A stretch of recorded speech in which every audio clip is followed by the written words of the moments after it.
Good evening and welcome to Primetime News on MTV Sports. My name is Ravi Gamage. And I'm Sonali Wanikabadage. Speed සහනායක මහත්තයාට මං හිතන්නේ මේ ප්‍රශ්න විසඳන්න ඕනි කියලා. මා ජනතාවගේ සිත අපි ජයගෙන තිබෙනවා. කල යුත්තේ විශ්වවිද්‍යාල ආචාර්යන්ගේ ප්‍රශ්න විසඳලා ඔවුන් මේ කාර්යයට සම්බන්ධ කිරීම. අපිට බයක් හිතෙනවා විභාගයෙන් පස්සේ අපිට මොකක්ද වෙන්නේ කියලා. අපි ගොඩක් අමාරු ඉගෙන ගන්නේ.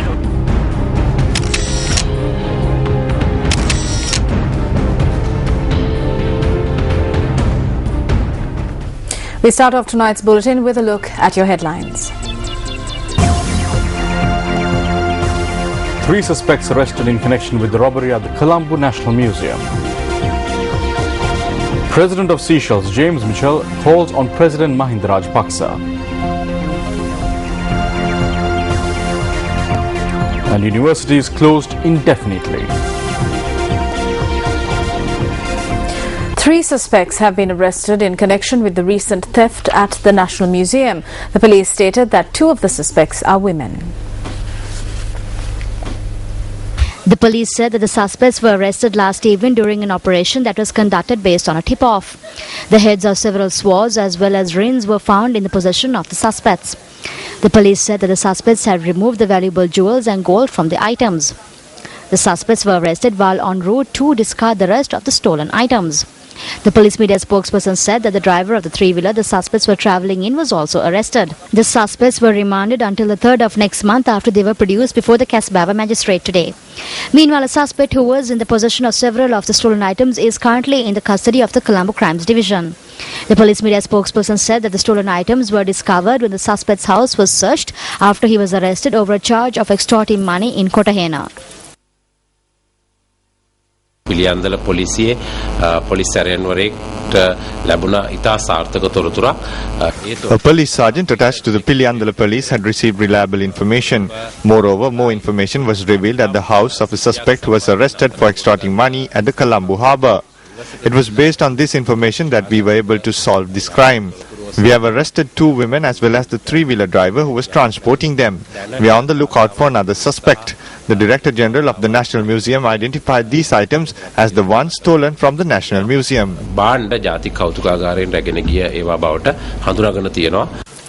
The robbery at the Colombo National Museum took place on the 17th of March this year. Amongst the stolen items were 10 gold-plated swords, 18 silver rings, 93 gold coins, 34 currency notes and several other artifacts.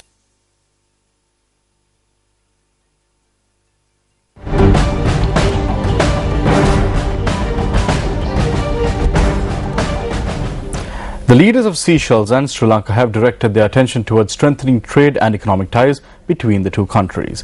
This was revealed when the President of Seychelles, James Mitchell, who is on a 3-day official visit to the country, called on President Mahinda Rajapaksa today.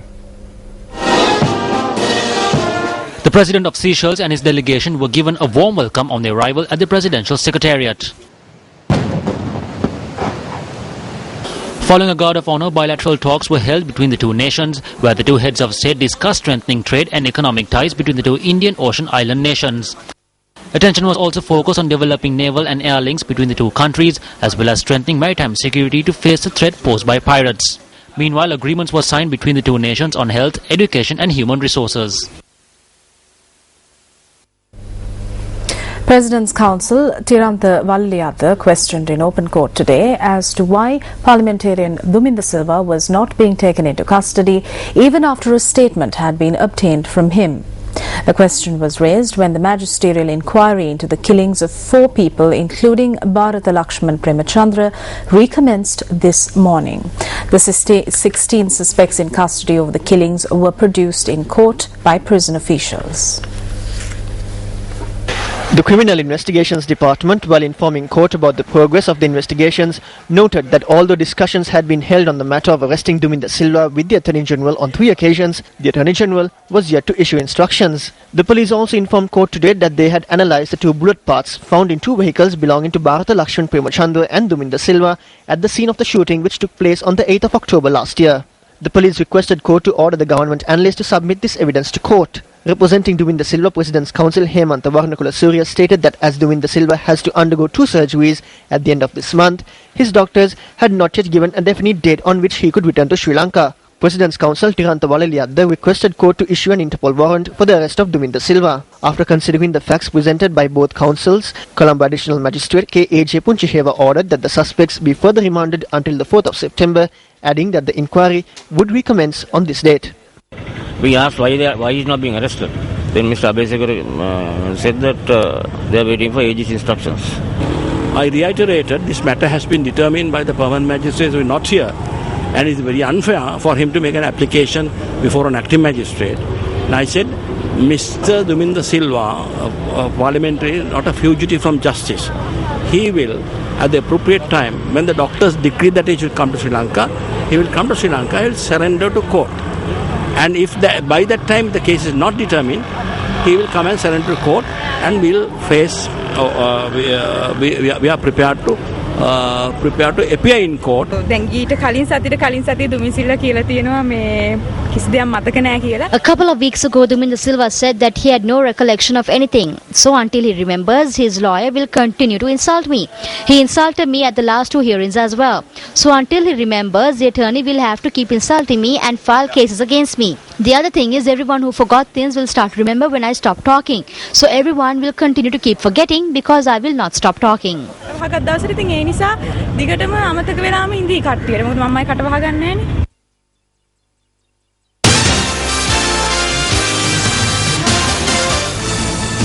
Investor Dilip Jayavira says that he did not exert pressure on former chairman of the Securities and Exchange Commission to resign from his post. He made this comment while participating in a media briefing held today to clarify media reports about his activities at the Colombo Stock Exchange.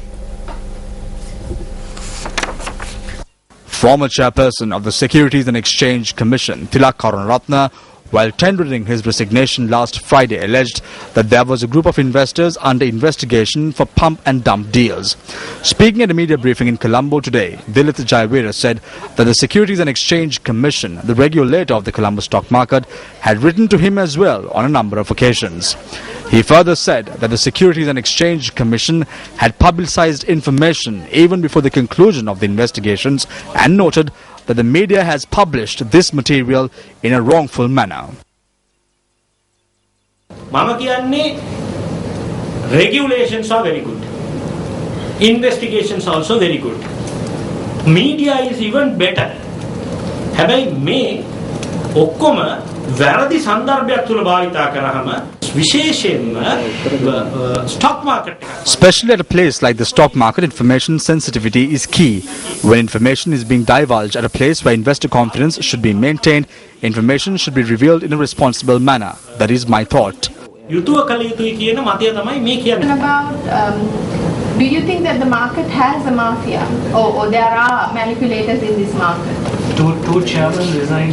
Do you have manipulators in the market? Market May market ticket, US market ticket. Not only in this market, the US market, the Japanese market, the Manning market, fish market, parliament in the country and also in this house, you find them. There's parliament ඇතුලේ රටේ මේ ශාලාව ඇතුලේ ඉන්නවා. What is wrong with sending letters then? කිසිම වරදක් නැහැ. ලියුම් යවන එක වරදක් නැහැ. There is no fault in sending letters. මම පෙන්වන්නේ ලියුම් යවන එක වරදකුත් නැහැ. ඒක routine information collection නම් ඒකත් කමක් නැහැ. However, if 15 letters are sent and the papers report that there are investigations on these companies, that is wrong. ඒක ලබා දෙන අය තමයි ඒක කරන්නේ. මොකද දැන් CC එක මීඩියාවට දෙන්නේ නැහැ එකක්වත්. නියාමන කාර්යයේ කොටසක් හැටියට The regulator should ensure that this is privileged information. රහස්‍යභාවය ඉතාම වැදගත්. එතකොට ඒකම තමයි අපි කියන්නේ දැන් රහස්‍යභාවය ආරක්ෂා කරමින් CC එක යවන දියුම් ඒවා බය කිරීමක් ලෙස පෙන්වන්න ඕන අය කට්ටිය තමයි ඒවා මීඩියාවට දෙන්නේ. That argument can be accepted. රහස්‍යභාවය ආරක්ෂා නොකර ඒ පෞද්ගලිකව රහස්‍යගතව විමර්ශනය කරන්න ඕන ඒක පිළිගත හැකි තාර්කිකව පිළිගත හැකි තාක්ෂණිකව පිළිගත හැකි විද්‍යාත්මක තර්කයක්. ඔව් ඉතින් ඊට පස්සේ දැන් SEC එක ලීක් කරා කියන එක ඒක I am saying that the SEC leaked information with examples. Media personnel continue to drill Dilip Jayavira on the activities at the Securities and Exchange Commission. You are an investor or a portfolio manager? Good question. I do not know. When the media calls me a high net worth investor, I don't know how.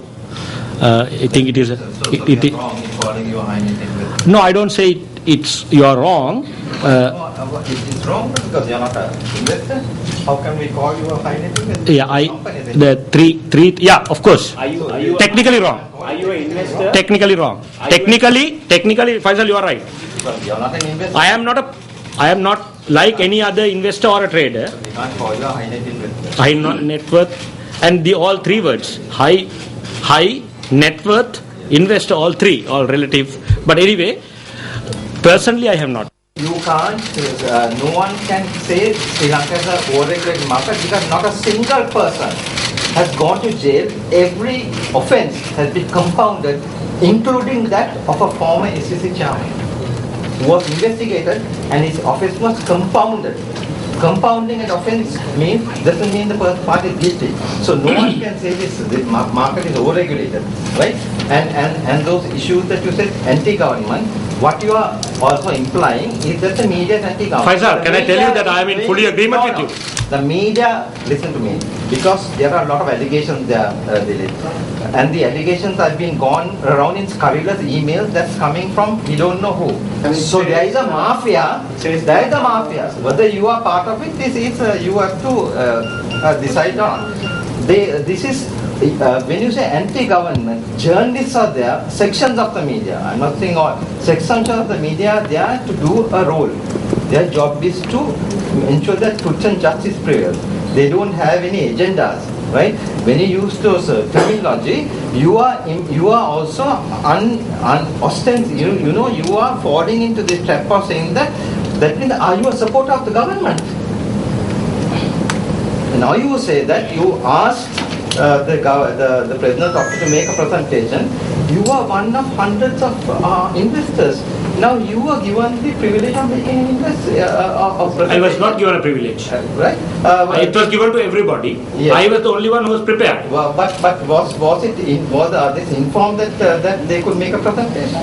No. So I want to know what was your objective in the mass of people who were brokers, SEC, all these people, and you basically came to market 5 years ago. 2 years ago. 2.5 years. Okay, 2 years ago. And you went there and in front of the president you gave all that. You yourself said that president is not someone who understands the market. Come on. I am. I have handled two campaigns. I have handled two campaigns for the president. Listen, I have handled a campaign which is worth 1 billion rupees. Meanwhile, at a media briefing in Colombo today, United National Party General Secretary Tissa Attanaga spoke on the recent resignation of the Securities and Exchange Commission chairman.